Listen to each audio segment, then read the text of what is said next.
നമ്മൾ ഇന്ന് പരിചയപ്പെടുന്ന ലിദിയ വളരെ പ്രത്യേകതകളുള്ളൊരു വ്യക്തിയാണ്.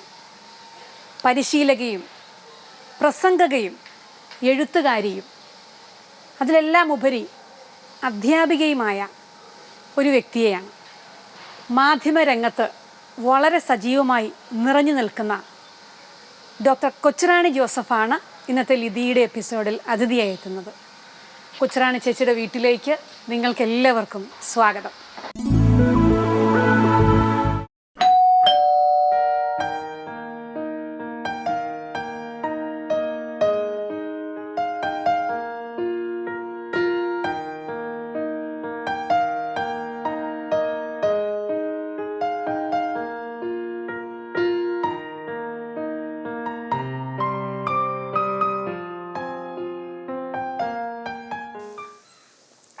ചായ നന്നായിട്ടുണ്ട് കേട്ടോ. ഏലക്ക ഇട്ടിട്ടുണ്ടല്ലേ? ഏലക്കൊക്കെ ഇട്ടിട്ടുണ്ട്. നല്ല സ്പെഷ്യൽ ചായയാണ്, മായ സ്പെഷ്യൽ.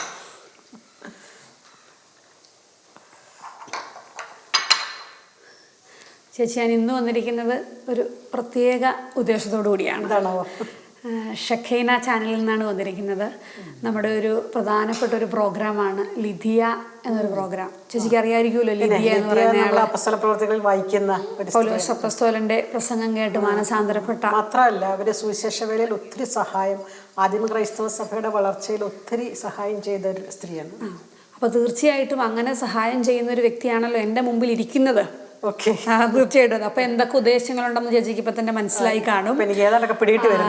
അപ്പോൾ കുറെ ഒരു ചേച്ചിയുടെ ഒരു ജീവിതത്തെ കുറിച്ച് അല്ലെങ്കിൽ സുവിശേഷ പ്രഘോഷണ വേദിയിൽ ചേച്ചി ചെയ്യുന്ന കുറെ അധികം കാര്യങ്ങളെ കുറിച്ച് ഒരു ജീവിത സാക്ഷ്യം എന്താണോ ഞങ്ങൾ കേൾക്കാൻ വേണ്ടിയിട്ടാണ്. നമുക്ക് മാത്രമല്ല, പ്രേക്ഷകർക്ക് എല്ലാവർക്കും കേൾക്കണം. അപ്പൊ എന്തായാലും എനിക്ക് ചേച്ചിയെ നന്നായിട്ടറിയാം, പക്ഷേ സന്തോഷമേ കാര്യങ്ങൾ പറയാനായിട്ട്. അപ്പൊ എന്തായാലും പ്രേക്ഷകർക്ക് വേണ്ടിയിട്ട് ചേച്ചീനെ എനിക്കൊന്ന് പരിചയപ്പെടുത്തണം. ഓക്കെ. നമ്മുടെ ലിദി എന്ന ഈ പ്രോഗ്രാമിൽ ഇന്നത്തെ അതിഥി ഇതാണ്, ഡോക്ടർ കൊച്ചുറാണി ജോസഫ്. എറണാകുളത്ത് പ്രവർത്തിക്കുന്ന training for public speaking and placement എന്ന് പറയുന്ന ഒരു സ്ഥാപനമുണ്ട്. ആ സ്ഥാപനത്തിൻ്റെ ഡയറക്ടറാണ്. അതോടൊപ്പം തന്നെ തൃക്കാക്കര ഭാരതമാതാ കോളേജിലെ എക്കണോമിക്സ് ഡിപ്പാർട്ട്മെൻറ്റിൻ്റെ മുൻ ഹെഡ് ഓഫ് ദ ഡിപ്പാർട്ട്മെൻറ്റാണ്. ചേച്ചി ജോസഫ് ഏട്ടനെയും മക്കളെ രണ്ടുപേരെയൊക്കെ ഒന്ന് പ്രേക്ഷകർക്ക് വേണ്ടി നിങ്ങളുടെ കുടുംബത്തെ ഒന്ന് പരിചയപ്പെടുത്തി നമുക്കൊന്ന് തുടങ്ങാം. വിവാഹം കഴിഞ്ഞിട്ട് 33 വർഷമായി. ഞങ്ങളിപ്പോൾ ഇവിടെ ഈ കാങ്ങരപ്പടിയിൽ താമസിക്കുന്നു. ജോസഫേട്ടൻ കൊച്ചിൻ ഷിപ്പ്യാർഡിൽ ഉദ്യോഗസ്ഥനായിരുന്നു, റിട്ടയർ ചെയ്തു. ഞങ്ങൾക്ക് 2 മക്കളാണുള്ളത്. മൂത്ത മോള് ദിവ്യ യൂണിയൻ ബാങ്കിൻ്റെ HR ഡിപ്പാർട്ട്മെൻറ്റിൽ വർക്ക് ചെയ്യുന്നു, കോഴിക്കോട് താമസിക്കുന്നു. അവർക്ക് 2 മക്കളാണുള്ളത്, 2 പേരക്കുട്ടികളാണ് അപ്പോൾ ഞങ്ങൾക്കുള്ളത്. പിന്നെ രണ്ടാമത്തെ മോനാണ്, അവനൊരു സെമിനാരി വിദ്യാർത്ഥിയാണ് ഇപ്പോൾ.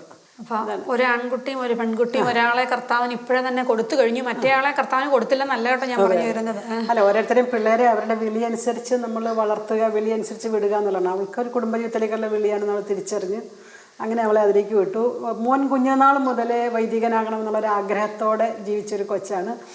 10ാം ക്ലാസ് കഴിഞ്ഞപ്പോഴൊക്കെ വൈദികനാകാൻ പോകണമെന്ന് പറഞ്ഞപ്പോഴത്തേക്കും നമ്മൾ ആ ഒരു കണ്ടീഷനെ വെച്ചുള്ളൂ. മുന്നോട്ട് പോകുന്നതിന് തടസ്സമൊന്നുമില്ല, നിൻ്റെ ഇഷ്ടം, നിൻ്റെ വിളി, ഒരു ഡിഗ്രിയൊക്കെ എടുത്തിട്ട് പോയാൽ മതി എന്ന് പറഞ്ഞു. അങ്ങനെ ബിടെക്കിനൊക്കെ ചേർന്നു. ബിടെക് കമ്പ്യൂട്ടർ സയൻസ് ഹൈ മാർക്സോടുകൂടി തന്നെയാണ് പാസ്സായി. ബിടെക്കിൻ്റെ അവസാന വർഷമായപ്പോഴത്തേക്കും അവൻ പറഞ്ഞു, ഞാൻ പ്ലേസ്മെൻറ്റ്സിനൊന്നും ഇരിക്കുന്നില്ല. അപ്പം ഞാൻ ചോദിച്ചാൽ എന്താണെന്ന് ചോദിച്ചപ്പോൾ ഐ ആം ഓൾറെഡി പ്ലേസ്ഡ്. അപ്പോൾ അവൻ്റെ വൊക്കേഷനെക്കുറിച്ച്, അവൻ്റെ ദൈവവിളിയെക്കുറിച്ച് അവന് വളരെ ക്ലാരിറ്റി ഉള്ളതുപോലെ തോന്നി. ഡിഗ്രി പഠനത്തിന് ശേഷം അവൻ ചേർന്നു, അവന് ഇഷ്ടമുള്ള ഇനി ചേച്ചി ഇപ്പം കോളേജിൽ നിന്ന് എക്കണോമിക്സ് വിഭാഗം മേധാവിയായി റിട്ടയർ ചെയ്തു. ഇപ്പോൾ റിട്ടയർമെൻറ്റ് ലൈഫിൽ ജസ്റ്റ് തുടങ്ങിയിട്ടേ ഉള്ളൂ കേട്ടോ. തുടങ്ങിയിട്ടേ ഉള്ളൂ. അപ്പോൾ എനിക്ക് തോന്നുന്നു കോളേജിലായിരുന്നപ്പോൾ പോലും ഒത്തിരി ഈ ഡിപ്പാർട്ട്മെൻറ്റ് മേധാവിയൊക്കെ ആകുമ്പം ഫുൾ ടൈം നമ്മൾ അവിടെ ആയിരിക്കേണ്ട ഒരു അവസ്ഥ വരും. പക്ഷെ അപ്പോഴും ഞാൻ പലപ്പോഴും ചേച്ചിയെ കാണുമ്പം ചേച്ചി അതിനിടയ്ക്ക് അവിടെ പ്രസംഗിക്കാനുണ്ട്, ചോദിക്കുമ്പോൾ അത് ഡിവൈനിലായിരിക്കും, അല്ലെങ്കിൽ എവിടെയെങ്കിലും സെമിനാരിയിൽ ക്ലാസ് എടുക്കാനായിരിക്കും, ഇങ്ങനെ അച്ഛന്മാർക്ക് ക്ലാസ് എടുക്കാനായിരിക്കും, അല്ലെങ്കിൽ പൊതുവായിട്ട് വേറെ എന്തെങ്കിലും സോഷ്യൽ ആക്ടിവിറ്റീസിലായിരിക്കും. വളരെ ഇൻവോൾവ് ആയിട്ട് ഞാൻ കണ്ടിട്ടുണ്ട്. അപ്പോൾ സത്യത്തിൽ എന്തൊക്കെയാണ് ചേച്ചി ചെയ്തുകൊണ്ടിരുന്നത് നമുക്ക് പ്രേക്ഷകർക്ക് കേൾക്കാൻ വേണ്ടിയിട്ടൊന്ന് പറയാം. അതെ, നമുക്ക് നമ്മുടെ ഗ്രേസ് ബിൽസ് ഓൺ നേച്ചർ എന്നൊക്കെ പറയല്ലേ, നമുക്ക് പ്രകൃതിയുള്ളൊരു സ്വഭാവത്തിന്മേൽ ദൈവത്തിൻ്റെ കൃപയും കൂടി ചേരുമ്പോഴാണ് നമ്മുടെ വിളി പൂർണ്ണമാകുന്നത്. ഞാൻ കൊച്ചിൽ തുടങ്ങി കണ്ടിട്ടുണ്ട്, പ്രസംഗിക്കാനുള്ളൊരു ഗിഫ്റ്റ് എനിക്കുണ്ട്, എഴുതാനുള്ളൊരു ഗിഫ്റ്റ് എനിക്കുണ്ട്, പഠിക്കാനുള്ള ഗിഫ്റ്റ് സ്കൂളിലും കോളേജിലും ഒക്കെ ഹയസ്റ്റായിട്ട് പഠിക്കാനും വേണമെങ്കിൽ മഹാത്മാഗാന്ധി സർവകലാശാലയിൽ ഏറ്റവും കുറഞ്ഞ ടൈം ഫ്രെയിമിൽ PhD എടുത്ത ആളാണ് ഞാൻ. അങ്ങനെ നമുക്ക് പഠിക്കാനുള്ള കഴിവുള്ളത് കൊണ്ടാണ് ഡിസ്റ്റൻസ് എഡ്യൂക്കേഷനിലൂടെ തന്നെ MBA ഫസ്റ്റ് ക്ലാസ്സിൽ പാസ്സായി. പഠിക്കാനും പഠിപ്പിക്കാനുമുള്ള നമ്മുടെ കഴിവ് എല്ലാ മേഖലയിലും ഉപയോഗിക്കണമെന്നൊരാഗ്രഹം എനിക്കുണ്ടായിരുന്നു. അപ്പോൾ ഇക്കണോമിക്സ് പഠിപ്പിക്കുന്ന കാര്യത്തിൽ ഞാൻ എടുക്കുന്ന അതേ താല്പര്യവും ഇൻട്രസ്റ്റ് അത് ഞാൻ മറ്റ് വിഷയങ്ങൾ, അതായത് ആത്മീയ തലത്തിലുള്ള വിഷയങ്ങൾ പഠിപ്പിക്കാനും ഭൗതികവും സാമൂഹ്യമായ വിഷയങ്ങൾ പഠിപ്പിക്കാനും. ഉദാഹരണം ഞാൻ പറയുകയാണെങ്കിൽ, ഞാൻ ഒത്തിരി ഗ്രൂപ്പുകൾക്ക് ഫാമിലി ബഡ്ജറ്റിംഗ് എന്ന് പറഞ്ഞൊരു ക്ലാസ് എടുക്കുന്നുണ്ട്. എൻ്റെ ഇക്കണോമിക്സ് വിഷയമാണല്ലോ ഞാൻ പഠിപ്പിക്കുന്നത്, സാമ്പത്തിക വിഷയമായതുകൊണ്ട് സാമ്പത്തികം ഇന്ന് മനുഷ്യൻ്റെ ഏറ്റവും വലിയൊരു മേഖലയാണ്. അതായത് അവരുടെ വൈകാരികമായ മേഖലയാണ്. ഒത്തിരി പേര് കടക്കണിയിലേക്ക് പെടുന്നു, കടക്കണിയിൽ കുടുംബങ്ങൾ നശിക്കുന്നു, ആത്മഹത്യ ചെയ്യുന്നു. ചേച്ചി പ്രയോറിറ്റി എന്നുള്ള വാക്ക് പറഞ്ഞു, എനിക്ക് അതാണ് ശരിക്കും പറഞ്ഞു കഴിഞ്ഞാൽ ചോദിക്കാനുള്ളത്. ചേച്ചി ഒരു കോളേജ് പ്രൊഫസറായിരുന്നു, നല്ല പ്രസംഗകയൊക്കെയായിരുന്നു. പക്ഷെ സുവിശേഷം ചേച്ചിക്ക് ഒരു പ്രയോറിറ്റി ആകാൻ കർത്താവ് ചേച്ചിയുടെ ജീവിതത്തിൽ തീർച്ചയായിട്ടും ഇടപെട്ടിട്ടുണ്ട്. അല്ല അങ്ങനെ ഒരു തീരുമാനം വരില്ലല്ലോ. അല്ലെങ്കിൽ പ്രസംഗകരൊക്കെ രാഷ്ട്രീയക്കാരാവാം, പല മേഖലകളിൽ വരാം. പക്ഷെ ആ കഴിവ് ഈ തമ്പുരാന്റെ മഹത്വത്തിന് വേണ്ടി, ഒരു സുവിശേഷ പ്രഘോഷത്തിന് വേണ്ടി എൻ്റെ മുമ്പിൽ ഒരു ലിതിയായിട്ടിരിക്കുമ്പം അതെങ്ങനെയാണ് ആ പ്രയോറിറ്റി അങ്ങോട്ട് പോയത്? പഠിക്കാനുള്ള കഴിവ് ഞാൻ മനസ്സിലാക്കി കഴിഞ്ഞപ്പോൾ ഉടൻ തന്നെ ഞാൻ ഓർത്ത് എക്കണോമിക്സ് മാത്രം പഠിച്ചാൽ പോരാ, ഞാൻ സുവിശേഷം പഠിക്കണം എന്നുള്ളൊരു ചിന്ത വന്നു. എൻ്റെ MA പഠനം കഴിഞ്ഞിട്ട് പിറ്റേ ദിവസം തന്നെ, പരീക്ഷ കഴിഞ്ഞിട്ട് തൊട്ട് പിറ്റേ ദിവസം തന്നെ ഞാൻ ചെയ്തത് ബോംബെയിലേക്ക് പോവുകയാണ് ചെയ്തത്. ബോംബെയിൽ പോയി 1 വർഷം നീണ്ടു നിന്ന ഒരു ബൈബിൾ പഠനത്തിലേക്ക്, ഒരു 1 ഇയർ ബൈബിൾ കോഴ്സിലേക്കാണ് ഞാൻ പോയത്. അൽമായരുടെ ബൈബിൾ കോളേജാണത്. അങ്ങനെ ബൈബിൾ കോളേജിൽ പോയി ബൈബിൾ പഠിച്ചത് കൊണ്ട് എനിക്ക് കുറച്ച് ബേസിക്സ് കിട്ടി, വചനം പഠിക്കാനും പഠിപ്പിക്കാനും. അതുകൊണ്ട് ഞാൻ പ്രയോറിറ്റിയിലേക്ക് അത് എടുത്തിട്ടത്. അപ്പം ഞാൻ മനസ്സിലാക്കുന്നത്, ആധികാരികമായിട്ട് വചനം പഠിച്ച് സഭാ പഠനങ്ങളോട് ചേർന്ന് നിന്ന് വചന പ്രഘോഷണം നടത്തുന്ന സ്ത്രീകളുടെ എണ്ണം വളരെ കുറവായിട്ട് എനിക്ക് അനുഭവപ്പെട്ടു. അത് എനിക്ക് പ്രയോറിറ്റൈസ് ചെയ്യാൻ സഹായകരമായിട്ട്. അങ്ങനെയെങ്കിൽ ഞാൻ കാണുന്ന അനേകരുടെ ജീവിതത്തിൽ ഒരു സന്തോഷവും സമാധാനവും സാന്ത്വനവും ഒക്കെ ആയിട്ട് പെയ്തിറങ്ങാൻ എൻ്റെ വചനപ്രഘോഷണത്തെ സാധിക്കുന്നതായിട്ട് ഞാൻ അനുഭവങ്ങളിലൂടെ കണ്ടെത്തി. അനേക സ്ത്രീകളുടെ ജീവിതത്തിൽ തന്നെ ലിതിയായിട്ട് മാറാൻ സാധിച്ചു. കുറെ പേര് ചേച്ചിൻ്റെ കൗൺസിലിങ്ങിന് എനിക്ക് തന്നെ പറയാം. ചേച്ചി എന്നോട് തന്നെ പറഞ്ഞിട്ടില്ലേ, കോളേജിലെ കുട്ടികളൊക്കെ തന്നെയാണല്ലോ, പ്രണയ കേസ് ആണെങ്കിൽ പോലും ചേച്ചിയോട് വന്നിട്ട് എങ്ങനെ ഡീൽ ചെയ്യാം. പിള്ളേർ വന്നേച്ചാൽ എന്നോട് കുറേ മിസ്സേ, എനിക്ക് അവനെ ഭയങ്കര ഇഷ്ടമാണ് മിസ്സേ, എന്നാ ചെയ്യേണ്ടതെന്ന് അറിയത്തില്ല, എങ്ങനെ ഞാൻ എന്നെ കൈകാര്യം ചെയ്യേണ്ടത്, ഇങ്ങനെയൊക്കെ പിള്ളേർക്ക് നമ്മളോട് തുറന്ന് അവരുടെ വീണ്ടും പൊട്ടിമുളച്ച പ്രണയം പോലും പറയാൻ പറ്റുന്നെന്ന് പറയുമ്പോൾ സ്വാതന്ത്ര്യം അത് അപ്പം നമ്മളിൽ എന്തോ ഒരു സത്ത അവർ കാണുന്നത് കൊണ്ടാണ്. അപ്പം ഈ രീതിയിൽ നമുക്ക് മുന്നോട്ട് പോകുമ്പോൾ നമുക്കിത് രണ്ടും കൂടി വളരെ ബാലൻസ്ഡ് ആയിട്ട് കൊണ്ടുപോകാൻ പറ്റും. നമ്മൾ ദൈവസന്നിധിയിലേക്ക് ഒരു റെഡിനെസ് കൊടുത്താൽ, ഒരു യെസ് പറഞ്ഞാൽ, ദൈവം ബാക്കി നമ്മളെ മനോഹരമായിട്ട് കൊണ്ടുപോയിക്കോളും എന്നുള്ളതാണ് നമ്മുടെ അനുഭവം. കാരണം ആ ഒരു റിട്ടയർമെന്റ് ലൈഫ് വരെ അതുവരെ ചേച്ചി അങ്ങനെ വളരെ ഒരു പ്രത്യേകിച്ച് ഒരു ബുദ്ധിമുട്ടോ പ്രശ്നങ്ങളോ എല്ലാം വളരെ മനോഹരമായിട്ട് ദൈവം നടത്തിയിട്ടുണ്ട്. അങ്ങോട്ട് കൊടുക്കുമ്പോൾ അതിന്റെ ഇരട്ടിയായിട്ട് തന്നെ. ഇപ്പൊ കുറച്ചുകൂടെ ഫ്രീ ആണ്. ഇപ്പൊ നിങ്ങൾ രണ്ടുപേരും കുറച്ചുകൂടെ ഫ്രീ ആണ്. ഇപ്പൊ കൂടുതൽ കാര്യങ്ങൾ ചെയ്യുന്നുണ്ടാവും. ഇപ്പൊ പ്രസംഗ പരിശീലന കോഴ്സുകൾ ഒത്തിരി നടത്തുന്നുണ്ട്. ആ കോഴ്സിലൂടെ കുട്ടികളെ മാത്രമല്ല കേട്ടോ, മുതിർന്നവരും വന്നിരിക്കുന്നുണ്ട്. അവരെല്ലാം പ്ലേസ്മെന്റിന് എക്വിപ്പ് ചെയ്യുക. ഒരു ഇന്റർവ്യൂ എങ്ങനെ ഫേസ് ചെയ്യണം, ഒരു കരിയർ എങ്ങനെ ചൂസ് ചെയ്യണം, നമുക്ക് പറ്റിയ ജീവിത അന്തസ്സിലേക്ക് എങ്ങനെ പ്രവേശിക്കും, ഈ രീതിയിൽ ഇവരെയൊക്കെ ഗൈഡ് ചെയ്യാൻ സാധിക്കുക എന്ന് പറഞ്ഞ ജീവിതത്തിൻ്റെ വലിയൊരു ചാരിതാർത്ഥ്യകരമായ നിമിഷങ്ങളായിട്ടാണ് ഞാൻ കാണുന്നത്. അപ്പം അനേകം പേരുടെ ജീവിതത്തെ തൊട്ടുണർത്താൻ, ശരിയായ ദിശയിലേക്ക് കൊണ്ടുപോകാൻ, പോസിറ്റീവായ ദിശയിലേക്ക് കൊണ്ടുപോകാൻ നമുക്ക് സാധിക്കുന്നത് ഇതിൽ പരം ഒരു വലിയ സന്തോഷം വേറൊന്നുമില്ല. എനിക്ക് തോന്നുന്നു ചേച്ചി ഇത്ര വളരെ ബൈബിൾ പഠിക്കുകയും വളരെ ആധികാരികമായിട്ട് ഈ കാര്യങ്ങളോടൊക്കെ ഉള്ള ഒരു ആഭിമുഖ്യം തന്നെ സഭയിലെ ഒരുപാട് പദവികൾ അലങ്കരിക്കാൻ ചേച്ചിയെ ദൈവം തിരഞ്ഞെടുത്തിട്ടുണ്ട്. ഇപ്പം ഞാൻ പറയുകയാണെങ്കിൽ കുഞ്ഞുനാൾ മുതൽ ഞാൻ CLC ക്രിസ്ത്യൻ ലൈഫ് കമ്മ്യൂണിറ്റീസ് ഫെഡാലിറ്റി എന്നൊക്കെ കുറേ ആക്റ്റീവായിരുന്നു. അതിൻ്റെ അതിരൂപത വൈസ് പ്രസിഡൻ്റൊക്കെ ആയിരുന്നു. പിന്നെ KCSL, ICF ഇതൊക്കെ പഠിക്കുന്ന കാലത്തുണ്ടായിരുന്നു. പാസ്റ്റർ കൗൺസിലിൻ്റെ എക്സിക്യൂട്ടീവ് കമ്മിറ്റിയിൽ 2 ടൈം അംഗമായിരുന്നു. എറണാകുളം അങ്കമാലി അതിരൂപതയുടെ ദേശീയ തലത്തിൽ കാത്തലിക് കൗൺസിൽ ഓഫ് ഇന്ത്യ എന്ന് പറയും. ദേശീയ തലത്തിലുള്ള ഒരു അപ്പെക്സ് ബോഡിയാണ്, ഒരു കൺസൾട്ടേറ്റീവ് ബോഡിയാണ് സഭയുടെ. അപ്പം അതിൻ്റെ വൈസ് പ്രസിഡൻ്റായിരുന്നു. പ്രസിഡൻ്റ് എപ്പോഴും ബിഷപ്പായിരിക്കും. വൈസ് പ്രസിഡൻ്റാണ് അൽമാരിൽ നിന്ന് വരുന്നത്. പിന്നെ liturgical committee, laity consultation committee, ഇങ്ങനെ ധാരാളം കമ്മിറ്റികളിലും കമ്മീഷനിലും അംഗമായിരിക്കാൻ അത് വളരെ ഭാഗ്യമായിട്ടൊരു അവസരങ്ങൾ ദൈവം തരുന്നതാണ് നമ്മൾ. അത് തീർച്ചയായിട്ടും എനിക്ക് തോന്നുന്നു ഈ സഭയോട് ചേർന്ന് പ്രവർത്തിക്കുക എന്ന് പറയുന്നതാണല്ലോ സുവിശേഷ പ്രഘോഷണത്തിന്റെ ഇന്നത്തെ ഏറ്റവും വലിയൊരു വേദി. കാരണം എല്ലാവരും ഓരോരോ സഭ ഉണ്ടാക്കി മാറിക്കൊണ്ടിരിക്കുന്ന ഒരു സമയമാണ്. നമുക്കപ്പോ നമ്മുടെ സഭയോട് ചേർന്നുകൊണ്ട് മാർപ്പാപ്പയുടെ കീഴിൽ അങ്ങനെ ഒരു മെത്രാന്മാരെയും വൈദികരെയും ഒക്കെ ബഹുമാനിച്ചുകൊണ്ട് തന്നെ നീങ്ങുന്ന ഒരു അതെന്നാന്നറിയാം, മാർപ്പാപ്പയുടെ പഠനങ്ങളോട് ചേർന്ന് എന്നും മുന്നോട്ട് നയിക്കാൻ ഞാൻ എപ്പോഴും ശ്രമിച്ചിട്ടുണ്ട്. റോമിൽ നിന്ന് എന്തെങ്കിലും ഒരു എൻസൈക്ലിക്കൽ, അതൊരു അപ്പസ്തോലിക പ്രബോധനമാകട്ടെ, ഒരു തിരുവഴുത്താകട്ടെ, എന്തായാലും അപ്പം തന്നെ അതിൻ്റെ ഇംഗ്ലീഷ് എഡിഷൻ നെറ്റിൽ വരും. isdeniath.org റോമിൻ്റെ official സൈറ്റാണ്. അതിൽ നിന്ന് നമ്മൾ ഉടനെ ഇംഗ്ലീഷൊക്കെ ഡൗൺലോഡ് ചെയ്തിടുകയാണ്. ഡൗൺലോഡ് ചെയ്തിട്ട് കഴിഞ്ഞിട്ട് നമുക്ക് അന്ന് തന്നെ അത് വായിച്ചു തുടങ്ങിയാണ്. അപ്പോൾ ആനുകാലികമായിട്ട് സഭയുടെ പഠനങ്ങളുമായിട്ട് ചേർന്ന് പോകാൻ പറ്റുന്നു. എല്ലാ ബുധനാഴ്ചയും മാർപ്പാപ്പ ചെയ്യുന്ന സാധാരണ ഓഡിയൻസിന് കൊടുക്കുന്ന ഒരു പ്രസംഗമുണ്ട്. പാപ്പ പറയുന്നു. അത് പാപ്പ പറയുന്നു എന്നുള്ള പേരിൽ ഞാൻ സത്യദീപത്തിൽ എഴുതി, വത്തിക്കാൻ സമീക്ഷ എന്നുള്ള പേരിൽ സൺഡേ ശലോമിൽ എഴുതുന്നു. അത് പുസ്തകമാക്കിയിട്ടുണ്ട്. പാപ്പ പറയുന്നു എന്ന് പറയുന്നത്. പ്രേക്ഷകരോട് പറയട്ടെ, ഞാൻ നിങ്ങളെല്ലാവരും ഇത് വായിക്കണം. പാപ്പ പറയുന്നു എന്ന് പറയുന്നത് കൊച്ചുറാണി ചേച്ചിയുടെ ഈ അടുത്ത ഇടയ്ക്ക് പ്രസിദ്ധീകരിച്ച പുസ്തകമാണ്. ശരിക്കും കൊച്ചുറാണി ചേച്ചി പറഞ്ഞതല്ല, മാർപ്പാപ്പ പറഞ്ഞതാണ്. ഓരോ ആഴ്ചകളിലും മാർപ്പാപ്പ വളരെ ക്രിയേറ്റീവായിട്ടാണ്, എനിക്ക് തോന്നുന്നു നമ്മുടെ ഫ്രാൻസിസ് മാപ്പയാണ് ഇപ്പോഴത്തെ ഏറ്റവും വലിയ ക്രിയാത്മകതയുള്ള ഹൃദയത്തോട് ചേർന്ന് നിൽക്കുന്ന വ്യക്തി. അപ്പൊ അദ്ദേഹത്തിന്റെ വാക്കുകളെല്ലാം അതിനകത്ത് കാണും. എല്ലാ ബുധനാഴ്ച ഞാനത് ഡൗൺലോഡ് ചെയ്തിടും. വ്യാഴം വെള്ളി കൊണ്ട് ഞാൻ അതിനെ തർജ്ജമ ചെയ്യും. പിന്നെ അല്പം എൻ്റെ ഒരു റിഫ്ലക്ഷൻ, ലാസ്റ്റ് പാരഗ്രാഫിൽ എൻ്റെ ഒരു ചെറിയ റിഫ്ലക്ഷൻ, ഒരു വിജയന്തരം കൂടി ചേർത്ത് ഇവിടുത്തെ സാധാരണക്കാർക്ക് ഇംഗ്ലീഷ് വായിച്ച് മനസ്സിലാക്കാൻ പറ്റാത്തവർക്ക് അത് അവൈലബിൾ ആക്കുക, ലഭ്യമാക്കുക എന്നുള്ളത് ഒരു വലിയ സുവിശേഷ വിലയായിട്ടാണ് ഞാൻ കാണുന്നത്. മാത്രമല്ല സഭയുടെ ആനുകാലിക പഠനമായിട്ട് ചേർന്ന് പോകാൻ പറ്റുന്നു. അപ്പം തന്നെ അപഭ്രംശങ്ങളിൽ നിന്നും വരാതെ നമുക്ക് ഭംഗിയായിട്ട് സുവിശേഷ വിലയെ മുന്നോട്ട് കൊണ്ടുപോകാൻ പറ്റും. ചേച്ചി പാപ്പ പറയുന്നത് കൂടാതെ ചേച്ചി കുറേ പുസ്തകം കൂടി എഴുതിയിട്ടില്ലേ? നമുക്ക് കാണണോ പുസ്തകങ്ങളൊക്കെ കാണണമെങ്കിൽ?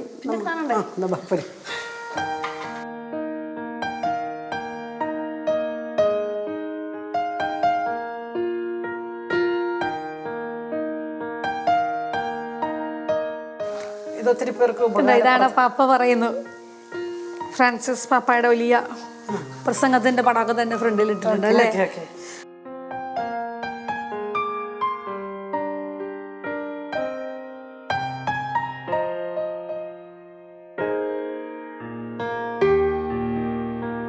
ചേച്ചിയുടെ പുസ്തകമെല്ലാം ഞാനിപ്പോൾ കണ്ടു. ചേച്ചി ഇത് കൂടാതെ പത്രത്തിൽ എഴുതുന്നുണ്ട്, അതുപോലെ കുറേ മാസികകളിലും ജേർണൽസും ഒക്കെ എഴുതുന്നുണ്ട്. നമുക്കറിയാം ഇങ്ങനെയൊക്കെ എഴുതണമെങ്കിൽ ഒരു കണ്ടന്റ് ജീവിതത്തിൽ ഉണ്ടാവണം. അത് ഇപ്പോൾ വായിച്ചാലും എത്രയോ പേര് വായിക്കുന്നു, പഠനങ്ങൾ നടത്തുന്നു. പക്ഷെ എന്നാലും നമ്മുടെ വ്യക്തിപരമായ ജീവിതത്തിൽ ദൈവം തരുന്നൊരു വലിയ കൃപയാണ് ഇങ്ങനെ ഒരു എഴുതാനായിട്ട് ഇങ്ങനെ സാധിക്കുക. ഐഡിയാസ് ഇങ്ങനെ വരണമല്ലോ അല്ലെ? ഓരോ ലേഖനങ്ങളും എഴുതുമ്പോൾ ഓരോ പ്രസവവേദന പോലെയാണ് ഇതിങ്ങനെ അങ്ങോട്ട് വരണമല്ലോ. അപ്പം എനിക്കൊന്ന് വ്യക്തിപരമായ ഒരു ജീവിതത്തിൽ ചേച്ചി കർത്താവിനോട് ചേർന്ന് നിൽക്കുന്നത് കൊണ്ടല്ലേ ചേച്ചിക്ക് ഇങ്ങനെയൊക്കെ എഴുതാൻ പറ്റുന്നത്. അപ്പൊ എനിക്ക് ചേച്ചി ആ കാര്യങ്ങളെ കുറിച്ചുകൂടെ ഒന്ന് പറയണം. ചേച്ചി പ്രയർഫുൾ ആണെന്നുള്ളതൊക്കെ എനിക്കറിയാമെങ്കിലും നമുക്ക് പ്രേക്ഷകർ ആകാംക്ഷയോടെ അത് കേൾക്കാൻ ആഗ്രഹിക്കുന്നുണ്ടാവും. നമ്മുടെ ഒരു വ്യക്തിപരമായ ജീവിതം എങ്ങനെയാണ് പോകുന്നത്. വ്യത്യസ്ത മേഖലകളിൽ എഴുതാൻ തക്കവിധമുള്ള വ്യത്യസ്തമായ അനുഭവങ്ങളിലൂടെ തമ്പുരാൻ നമ്മളെ കൊണ്ടുപോകുന്നുണ്ട്. പ്രാർത്ഥനയിൽ നിന്ന് കുറേ കാര്യങ്ങൾ കിട്ടും, വായിച്ച് അറിവിൻ്റെ മേഖലയിൽ നിന്ന് കുറേ കിട്ടും. പിന്നെ എനിക്ക് തോന്നുന്നു കൗൺസിലിംഗ്, എനിക്ക് എഫാത്ത എന്നൊരു ടീമുണ്ട്, ധ്യാന ടീമാണ്. ഞങ്ങൾ വീക്കെൻഡുകൾ ചിലപ്പോൾ പള്ളികളിലായിരിക്കാം, ചിലപ്പോൾ ഏതെങ്കിലും സ്ഥാപനങ്ങളിലൊക്കെ ആയിരിക്കാം ധ്യാനം നടത്തുന്നു. യുവജനങ്ങൾക്കിടയിൽ, ദമ്പതികളുടെ ഇടയിൽ. പിന്നെ കണക്റ്റ് എന്നും പറഞ്ഞിട്ടൊരു പ്രേ ഗ്രൂപ്പുണ്ട്. അപ്പം ഇതെല്ലാം നമുക്ക് ഒത്തിരി അറിവും അനുഭവം തരുന്നതാണ്. പലപ്പോഴും ഇപ്പോൾ ഫോർ എക്സാമ്പിൾ ഇപ്പോൾ ചില ബിസിനസ് കോളംസ് എഴുതുമ്പോൾ, ബിസിനസ് എക്കണോമിക്സ് ഒക്കെ എഴുതേണ്ടി വരുന്ന ഒരു സന്ദർഭത്തിലൊക്കെ ആണെങ്കിൽ ചിലരെങ്കിലും വന്ന് അവരുടെ ബിസിനസ്സിലെ തകർച്ചകളുടെ അനുഭവങ്ങളോ അല്ലെങ്കിൽ അവരുടെ ജീവിതത്തിലെ നേരിട്ട ചില പ്രശ്നങ്ങളൊക്കെ പറയുമ്പോൾ അതിൽ നിന്ന് നമുക്ക് ഉടനെ ഒരു സീഡ് കിട്ടുകയാണ്. ഒരു വിത്ത് കിട്ടിക്കഴിഞ്ഞാൽ പിന്നെ ബാക്കി നമ്മുടെ അറിവും അതിനകത്തോട്ട് ചേരുന്നു. എഫക്റ്റീവ് പേരൻറ്റിങ് എഴുതുന്നത് എപ്പോഴും മാതാപിതാക്കൾ ആരെങ്കിലുമൊക്കെ അവരുടെ മക്കളുമായിട്ട് ബന്ധപ്പെട്ട പ്രശ്നങ്ങൾ നമ്മളോട് കൺസൾട്ട് ചെയ്യാൻ വരുന്നു. അപ്പോൾ അത് കൺസൾട്ട് ചെയ്ത് കഴിയുമ്പോൾ നമ്മൾ ചിലപ്പോൾ അവരുടെ പേരോ സ്ഥലമോ ഒക്കെ കൃത്യമായിട്ട് വെളിപ്പെടുത്താതെ തന്നെ പ്രശ്നത്തെ എഴുതാൻ സാധിക്കുന്നു. അപ്പോൾ അതിലൂടെ കടന്നു പോകുന്ന അതേ പ്രശ്നത്തിലൂടെ കടന്നു പോകുന്നവർക്ക് കൊടുക്കാൻ സാധിക്കും. അപ്പോൾ എൻ്റെ മനസ്സിൽ പ്രാർത്ഥനയുടെ, അറിവിൻ്റെ, അനുഭവത്തിൻ്റെ ഒരു മിക്സ്ചറാണ് ഓരോ എഴുത്തും. ചേച്ചി അതുപോലെ തന്നെ സുവിശേഷ പ്രഘോഷണം തന്നെ, അതായത് സുവിശേഷം പ്രസംഗിക്കാനായിട്ട് പലയിടത്തും പോകാറില്ലേ? ഉണ്ട്. വചനം പങ്കുവെക്കാൻ ഒത്തിരി ധ്യാന കേന്ദ്രങ്ങൾ വിളിക്കുന്നതനുസരിച്ച് കൺവെൻഷനുകളിൽ, ദേവാലയങ്ങളിൽ, പിന്നെ ചിലപ്പോൾ സെമിനാറുകളൊക്കെ ആയിരിക്കാം. ഞാൻ ഓർക്കുന്ന ഒരു കാര്യം ചേച്ചിയോട് ചോദിക്കട്ടെ. നമ്മുടെ ഈ ലിദിയ എന്ന പ്രോഗ്രാമിൽ ലിദിയ എന്ന് പറയുന്ന വ്യക്തി ഈ പൗലോസ്ലീഹയുടെ അതായത് പൗലോസ്ലീഹയ്ക്കും മറ്റ് പൗലോസ്ലീഹയോടൊപ്പം ഉണ്ടായിരുന്നവർക്കൊക്കെ താമസ സൗകര്യവും ഭക്ഷണവും ഒക്കെ അറിഞ്ഞത്. ഞാൻ ഓർക്കുന്ന ഒരു സംഭവമുണ്ട്. ഒരിക്കൽ ജീസസ് യൂസിന്റെ ഒരു കോൺഫറൻസ്, ഒരു ജൂബിലി കൺവെൻഷൻ വന്നപ്പം നിങ്ങളുടെ വീട് ഫുള്ളായിട്ട് നിങ്ങൾ തുറന്നു കൊടുത്തിട്ട് ഞങ്ങൾ വാടകയ്ക്ക് മാറി. വേറൊരു ഫ്ലാറ്റ് വാടകയ്ക്ക് എടുത്തിട്ട് ഞങ്ങൾ വാടകയ്ക്ക് മാറിയേച്ചും നമ്മുടെ സ്വന്തം വീടിനെ ഈ കോൺഫറൻസിന്റെ ഓഫീസായിട്ട് വിട്ടുകൊടുത്തു. അതെല്ലാവരും ഇങ്ങനെ അന്ന് പറഞ്ഞ് കേട്ട ഒരു സംഭവമായിരുന്നു. അങ്ങനെയൊക്കെ തോന്നാനുള്ള പ്രചോദനം എന്താ? അല്ല, ഞങ്ങൾ നോക്കിയപ്പോൾ അതൊരു മെഗാ കോൺഫറൻസ് ആണ്, ഒരു ജൂബിലി കോൺഫറൻസ്, ഇൻ്റർനാഷണൽ കോൺഫറൻസ് ആണ്. ധാരാളം ആളുകൾ വരുന്നു അവരുടെ. അപ്പോൾ ഓഫീസ് വളരെ പക്കയായിട്ട് ഫങ്ഷൻ ചെയ്യേണ്ട ഒരു ആവശ്യമാണ്. പക്ഷെ ഒരു ഓഫീസ് എടുത്ത് റൺ ചെയ്യാൻ തക്ക വിധത്തിലുള്ള ഒരു സാഹചര്യങ്ങളൊന്നും അന്ന് GCUത്തിന് ഇല്ലാഞ്ഞപ്പം ഞങ്ങളിങ്ങനെ ചിന്തിച്ചു, ഞങ്ങൾക്ക് ഈ കോൺഫറൻസിൽ എന്ത് കോൺട്രിബ്യൂട്ട് ചെയ്യാൻ പറ്റും. എനിക്ക് സത്യത്തിൽ കോൺഫറൻസിൽ എൻ്റെ റോൾ ചില തർജ്ജിമകളായിരുന്നു. വിദേശത്തു നിന്ന് വന്ന അല്ലെങ്കിൽ കേരളത്തിന് പുറത്തുനിന്ന് വന്ന അനേകം വ്യക്തികളുടെ ടോക്കിന് സ്റ്റേജിൽ നിന്ന് തർജ്ജിമ ചെയ്യലായിരുന്നു എൻ്റെ ഒഫീഷ്യൽ റോള്. അതുകൂടാണ്ട് നമുക്ക് എങ്ങനെ ഈ കോൺഫറൻസിനെ നമുക്ക് സഹായിക്കാൻ പറ്റുമെന്ന് ആലോചിച്ചപ്പോഴാണ് ഈ കോൺഫറൻസ് ഓഫീസുമായിട്ട് ബന്ധപ്പെട്ട് GCUത്തിലെ പലരും ഓടി നടക്കുന്നത് കണ്ട് ഒരു വീടോ സ്ഥലമോ കിട്ടാതെ. അത് കണ്ടപ്പോൾ നമ്മുടെ ഉള്ളിൽ തോന്നുകയാണ്. അപ്പം ഞങ്ങളിങ്ങനെ പറഞ്ഞു, നിങ്ങൾ ഈ വീട്ടിൽ താമസിച്ചത് ഓഫീസാക്കിക്കോ, ഞങ്ങൾ മാറിക്കൊള്ളാം എന്ന് പറഞ്ഞു. ഞങ്ങൾ മാറി വാടകയ്ക്ക് പോയി. അത് എല്ലാവർക്കും ഭയങ്കര അത്ഭുതകരമായിട്ട് തോന്നി. സത്യമായിട്ട് ഞാൻ അന്ന് കോൺഫറൻസിൽ പങ്കെടുത്തയാളാണ്. അപ്പോൾ അത് നിങ്ങളുടെ കാര്യം ഇങ്ങനെ പ്രത്യേകം പറഞ്ഞത് എനിക്ക് പെട്ടെന്ന് ഓർമ്മ വന്നാ കേട്ടോ. സത്യത്തിൽ ഞാൻ ഇങ്ങനെ ഒരു ചോദ്യം ചോദിക്കാൻ വേണ്ടിയിട്ട് പ്ലാൻ ചെയ്തതല്ല, പക്ഷെ പെട്ടെന്ന് എനിക്ക് ഓർമ്മ വന്നതാണ് ഇങ്ങനൊരു വലിയ സംഭവം. സുവിശേഷ വേലയെ നമുക്ക് അറിവ് കൊണ്ടും നമ്മുടെ സമ്പത്ത് കൊണ്ടും നമ്മുടെ സാഹചര്യങ്ങൾ കൊണ്ടും സമയം, പണം, കഴിവ് പല രീതിയിൽ. വേറൊരു കാര്യമാണ്, ചേച്ചിയുടെ മകൻ ജോൺ ഗാരൽ, അവൻ ഭയങ്കര സജീവമായിരുന്നു ഓഡിയോ വിഷ്വൽ മിനിസ്ട്രിയിലും ഒക്കെ ആയിട്ട്. അപ്പൊ ഈ വീട്ടിൽ പലപ്പോഴും പല കുട്ടികൾ, യുവജനങ്ങള് ഒക്കെ വന്ന് പ്രാർത്ഥിക്കാറും ഇവിടെ ഒരു പ്രയർ ഗ്രൂപ്പും പ്രാക്ടീസും ഒക്കെ ഉള്ള വേദികൾ സ്ഥലം കിട്ടാറില്ല. അതുപോലെ ആയിരിക്കും യുവജനങ്ങൾ ഇവിടെ വന്നു കഴിഞ്ഞാൽ ഒരു പഠിക്കുന്ന കുട്ടികളാണല്ലോ, വൈകുന്നേരം ക്ലാസ് കഴിഞ്ഞിട്ടായിരിക്കും വരുന്നത്. ഒരു 6:30 7 മണിയാകുമ്പോൾ വരും. രാത്രി 1 മണിവരെയൊക്കെ അവർക്കൂടെ പ്രാക്ടീസ് ആയിരിക്കും. ഭക്ഷണമൊക്കെ കൊടുക്കും. ഇതിനിടയ്ക്കിലും കുക്കിംഗ് ഉണ്ട്. പിന്നെ ഭക്ഷണം ഉണ്ടാക്കി കൊടുക്കണമല്ലോ, പിള്ളേരല്ലേ. ചിലപ്പോൾ ചിലർക്ക് ഭയങ്കര മടിയാണേ. എല്ലാവരുടെ ഒരു വിചാരം അങ്ങനെയാണല്ലോ, പുറത്ത് പ്രസംഗിക്കാൻ പോകുന്നു, ഇവര് മക്കളെ നോക്കില്ല, ഇവര് സുവിശേഷം എന്നൊക്കെ പറയുന്നത് നമ്മൾ കേട്ടിട്ടുണ്ട്. അപ്പം ചേച്ചി ഇവർക്കൊക്കെ ഭക്ഷണം ഉണ്ടാക്കി അവർക്കൊക്കെ സ്പെഷ്യൽ ഓരോരുത്തർ കൊടുത്തിട്ടല്ലേ സാധാരണ. ചിലപ്പോൾ എനിക്കിനി സമയമില്ലെങ്കിൽ ഞാൻ ചെയ്യുന്നത് നല്ലൊരു കറി ഉണ്ടാക്കി വെച്ചിട്ട് വല്ല പൊറോട്ടയോ ചപ്പാത്തിയോ പുറത്തുനിന്ന് മേടിക്കും ഈ കുട്ടികൾക്കെല്ലാം എല്ലാവർക്കും കൊടുക്കാൻ വേണ്ടി. കാരണം ആ പ്രായത്തിൽ അവർക്ക് പൊറോട്ടയൊക്കെയാണല്ലോ ഇഷ്ടം. ഇനി എനിക്ക് സമയമുണ്ടെങ്കിൽ ഞാൻ തന്നെ ചോറും കറിയൊക്കെ ഉണ്ടാക്കി അവർക്ക് കൊടുക്കും. പിന്നെ പിള്ളേർ വളരെ അക്കോമഡേറ്റീവ് ആണ്. എന്തുണ്ടല്ലോ ആൻറ്റി ഞങ്ങൾ കഴിച്ചോളാം എന്നൊക്കെ പറഞ്ഞാൽ അവർ തന്നെ പിന്നെ അടുക്കളയൊക്കെ ക്ലീൻ ചെയ്ത് തരും. അങ്ങനെ പലപ്പോഴും അവരുടെ എൻ്റെ മോൻ്റെയൊക്കെ ബാൻഡിൻ്റെ പല റിഹേഴ്സലുകളും ഈ വീട്ടിലാണ് നടന്നിരിക്കുന്നത്. അത് രാത്രി 1 മണി 2 മണി വരെയൊക്കെ പോകുന്നത് കാണാം. അപ്പോഴത്തേക്കും ചിലപ്പോൾ ഞങ്ങളൊക്കെ മാറി കിടന്നിരിക്കും, എവിടെയെങ്കിലും ഒതുങ്ങിക്കൂടും, എന്നിട്ട് നടന്നോട്ടെ. കാരണം അത് ദൈവരാജ്യത്തിനൊരു വലിയ മുതൽക്കൂട്ടാണ്. ഞാനൊരു ലിദിയയുടെ റോള് ആണ് അതവിടെ കാണുന്നതായിട്ട് പലപ്പോഴും കാണുന്നത്. അങ്ങനെ ഒരു ലിദിയ നമ്മളിലൂടെ ജീവിക്കുന്നു എന്നുള്ളത് വലിയ സന്തോഷമുള്ള കാര്യമാണല്ലോ. ഈ എഴുത്ത് കൂടാതെ ചേച്ചിയെ പല ചാനലുകളിലും പലരും കണ്ടിട്ടുണ്ടാകും. കാരണം നമുക്ക് എന്തെങ്കിലും ഒരു സാമൂഹിക വിഷയങ്ങൾ അല്ലെങ്കിൽ സഭാപരമായ വിഷയങ്ങൾ, ഇതൊന്നും അല്ലെങ്കിൽ റിയാലിറ്റി ഷോ അടക്കം ഉണ്ടെന്നുള്ളത് എനിക്കറിയാം. അപ്പം എല്ലായിടത്തും ചേച്ചിയെ വിളിക്കാറുണ്ട്, ശരിയല്ലേ? അപ്പോൾ എങ്ങനെയാണ് ഈ ചാനലുകളിലൂടെയൊക്കെ ചേച്ചി ആ റോള്, ചേച്ചിക്ക് എപ്പോഴും ഒരു ഐഡൻറ്റിറ്റി ഉണ്ട്. ചേച്ചി പറയുന്ന കാര്യങ്ങളോടാണെങ്കിലും എനിക്കൊന്ന് കുമ്പസാരത്തെക്കുറിച്ച് പറഞ്ഞതൊക്കെ വളരെ വൈറലായി, എല്ലാവരും വളരെ ശ്രദ്ധിച്ച ഒരു കാര്യമാണ്. അവിടെ ചേച്ചി എങ്ങനെയാണ് ഈ കാര്യങ്ങളൊക്കെ ചെയ്യുക? സാമൂഹ്യ സാമ്പത്തിക ആത്മീയ വിഷയങ്ങളിൽ ഞാൻ ഒരു കൺസൾട്ടൻ്റാണ് പല ചാനലുകളിൽ. പിന്നെ ചില ചാനൽ പ്രോഗ്രാമിൽ റിയാലിറ്റി ഷോയുടെ ജഡ്ജായിട്ടുണ്ട്. പ്രത്യേകിച്ച് ഫാമിലി റിയാലിറ്റി ഷോയുടെ ജഡ്ജൊക്കെ ആകുമ്പോൾ നമുക്ക് ഫാമിലി എന്നുള്ള കൺസെപ്റ്റ്, കുടുംബമാണല്ലോ എല്ലാത്തിൻ്റെ അടിത്തറ, കുടുംബം പോയി എല്ലാം പോയി. അപ്പോൾ കുടുംബം എന്നുള്ള കൺസെപ്റ്റൊക്കെ ആ റിയാലിറ്റി ഷോയുടെ ജഡ്ജായിട്ടിരുന്നു കൊണ്ട് മത്സരിക്കുന്നവർക്ക് മാത്രമല്ല ശ്രോതാക്കൾക്കൊക്കെ കൊടുക്കാൻ സാധിച്ചു എന്നുള്ളത് വലിയൊരു സുവിശേഷ വിലയായിട്ടാണ് ഞാൻ അതിനെയൊക്കെ കാണുന്നത്. അതുപോലെ തന്നെ സോഷ്യോ എക്കണോമിക് ഇഷ്യൂസ് വരുമ്പോൾ, സമൂഹത്തിൽ കോൺഫ്ലിക്റ്റിംഗ് ഐഡിയാസ് വരുമ്പോഴത്തേക്കുമൊക്കെ ചർച്ചയ്ക്ക് വിളിക്കുമ്പോൾ നമുക്ക് കൃത്യമായിട്ടും വ്യക്തമായിട്ടും പറയാൻ സാധിക്കുന്നതിനെ അവിടെ അവതരിപ്പിക്കാൻ പറ്റുന്നു എന്നുള്ളതാണ്. അത് അനേകർക്ക് അറിവിൻ്റെയും ബോധ്യങ്ങളുടെയും മേഖലയിലേക്ക് നമുക്ക് നടത്തിക്കൊണ്ടുപോകാൻ സാധിക്കുന്നു. അതൊരു വലിയ വിളിയായിട്ടാണ് ഞാൻ കാണുന്നത്. അതുകൊണ്ട് തന്നെ പല വിഷയങ്ങളിൽ എന്നെ വിളിക്കുമ്പോൾ എനിക്കറിയാവുന്ന വിഷയമാണെങ്കിൽ ഞാൻ നോ പറയാറില്ല. പക്ഷെ സഭാപരമായ വിഷയങ്ങൾ ചേച്ചി വളരെ ശക്തമായ ഒരു സ്റ്റാൻഡ് എടുക്കുക തന്നെ ചെയ്യാറുണ്ട്. തീർച്ചയായിട്ടും. സാധാരണ ചിലര് വളരെ സോഷ്യൽ ഇഷ്യൂസിലൊക്കെ സംസാരിക്കുന്നവര് ഈ റിലീജിയസ് വിഷയങ്ങൾ വരുമ്പം നമുക്ക് അത് ശരിയല്ല. അവരൊത്തിരി വലുതായിട്ട് കാണുന്നു. നമ്മുടെ ഇമേജ് അല്ലല്ലോ അവിടെ വലുത്. നമ്മുടെ അറിവ് കൊണ്ട് സമൂഹത്തിന് ഇത് ഗുണം കിട്ടുന്നു എന്നുള്ളതാണ്.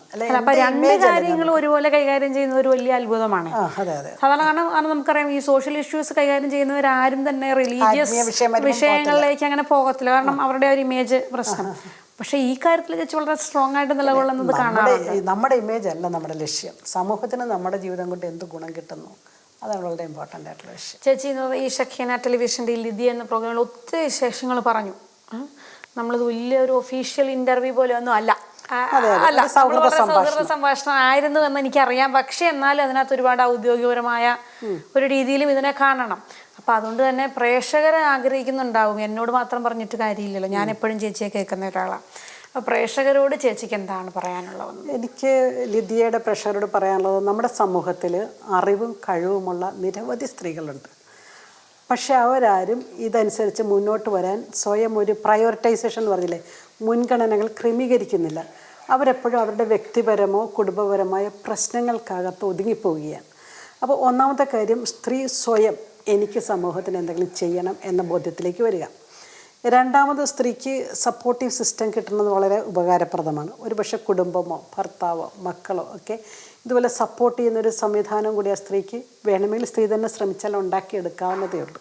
അപ്പോൾ ഈ കഴിവും സന്നദ്ധയുള്ള സ്ത്രീകൾ മുന്നിട്ടിറങ്ങണം. അനേകം ലിദിയമാരെ ഇന്ന് ദൈവരാജ്യത്തിന് ആവശ്യമുണ്ട്. അതാണ് എനിക്ക് പറയാനുള്ള സന്ദേശം. അപ്പം എന്തായാലും ഇനിയൊരു നന്ദിയും കൂടി ആവാം വേണ്ടേ? തീർച്ചയായിട്ടും. ഓക്കെ. അപ്പോൾ എന്തായാലും നമ്മുടെ ഈ ഒരു പ്രോഗ്രാമിൽ ഇത്രയും നല്ല ടൈറ്റ് ഷെഡ്യൂളാണെന്ന് എനിക്കറിയാം. ഇന്ന് തന്നെ പല കാര്യങ്ങളും ഞാൻ രാവിലെ വിളിക്കുമ്പോൾ തന്നെ എഴുതാനുണ്ട്, അതൊക്കെ പറഞ്ഞിരുന്നു. പക്ഷെ എന്നാൽ അതിനിടയ്ക്ക് നമ്മുടെ ഈ ഒരു ചാനലിന് വേണ്ടിയിട്ട്, ഈ ഒരു പ്രോഗ്രാമിന് വേണ്ടിയിട്ട് ഇത്രയും സമയം സ്പെൻഡ് ചെയ്ത് ഒരുപാട് നല്ല കാര്യങ്ങൾ പ്രേക്ഷകർക്കൊക്കെ കേൾക്കാൻ സാധിച്ചു.